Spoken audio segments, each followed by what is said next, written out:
জমি জায়গা হস্তান্তরের একটি গুরুত্বপূর্ণ বিষয় হলো হেবা, যা একটি আরবি শব্দ, যা সাধারণত দান অর্থে ব্যবহার করা হয়।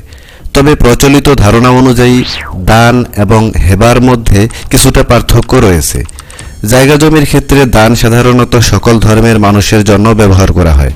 তবে মুসলিম ফারায়েজ অনুযায়ী কোনো ব্যক্তি তার জমি বা সম্পত্তি যে কোনো নির্দিষ্ট ভোগী উত্তরাধিকার ব্যক্তিকে দান করতে পারে, যাকে আমরা হেবা বলে থাকি। হেবা দলিলের সুবিধা অসুবিধা এবং কে কাকে হেবা করতে পারে, কখন হেবা বা দানপত্র দলিল বাতিল করা যায়, এ সম্পর্কে আলোচনা করা হবে আজকের ভিডিওতে। আপনারা দেখছেন দলিল পাইছি। হেবা দলিল কাকে দেওয়া যায় বা দান দলিল কে কাকে করতে পারে, এ বিষয়ে অনেকেই প্রশ্ন করে। আপনারা ইতোমধ্যেই জেনেছেন হেবা শব্দের অর্থ হলো দান বা গিফট। তবে সাধারণত দান এবং হেবার মধ্যে কিছুটা পার্থক্য রয়েছে। হেবা দলিল কাকে দেয়া যায় তা জানতে হলে আমাদের হেবা সম্পর্কে পরিষ্কার ধারণা থাকতে হবে।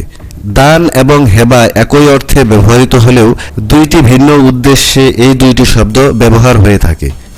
দান হলো কোনো ব্যক্তি সম্পূর্ণ সুস্থ মস্তিষ্কে নিজের স্বাধীন ইচ্ছায় কারো প্ররোচনায় না পড়ে কোনো রকম শর্ত বা প্রতিদান ছাড়াই যে কোনো ব্যক্তিকে কোনো কিছু দিয়ে দেওয়া। আর হেবা হলো এক প্রকার দান, যা মুসলিম ধর্মাবলম্বীদের মধ্যে হয়ে থাকে। কোনো ব্যক্তি তার জমি বা সম্পত্তি হেবা বা দান করলে তার নিকটাত্মীয় বা রক্তের সম্পর্কের ব্যক্তিকে করতে হবে। এটাই মূলত হেবা এবং দানের মধ্যে মৌলিক পার্থক্য। এখন প্রশ্ন হলো, হেবা কাকে করা যাবে বা হেবা দলিল কাকে দেওয়া যায়?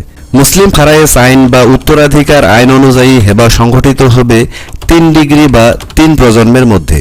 অর্থাৎ আপনি, আপনার বাবা মা, ছেলে মেয়ে, ছেলের ছেলে, ছেলের মেয়ে, মেয়ের ছেলে, মেয়ের মেয়ে, দাদা দাদি, স্বামী তার স্ত্রীকে এবং স্ত্রী তার স্বামীকে হেবা করতে পারবেন।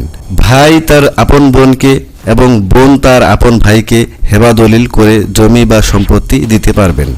যাই হোক, এবার আসি মূল আলোচনায়। কখন ও কোন ক্ষেত্রে হেবা দলিল বাতিল করা যাবে? কিছু কিছু ক্ষেত্রে হেবা বা দানপত্র বাতিল হতে পারে। যেমন 1.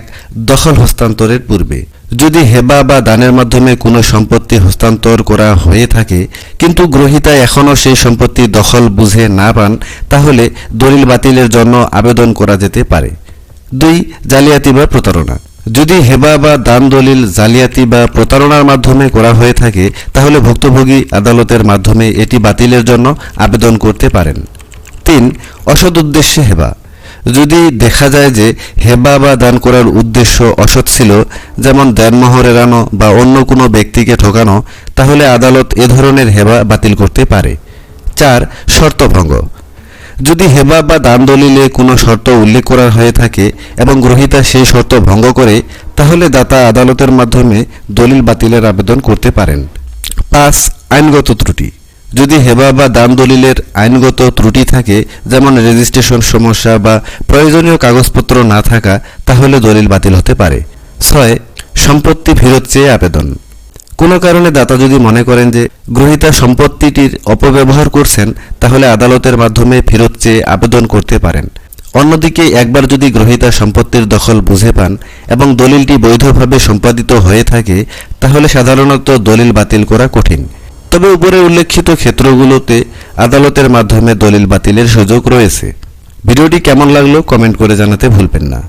জমি ও দলিল সংক্রান্ত ভিডিও পেতে দলিল পাইছি চ্যানেলের সাথেই থাকুন। আল্লাহ হাফেজ।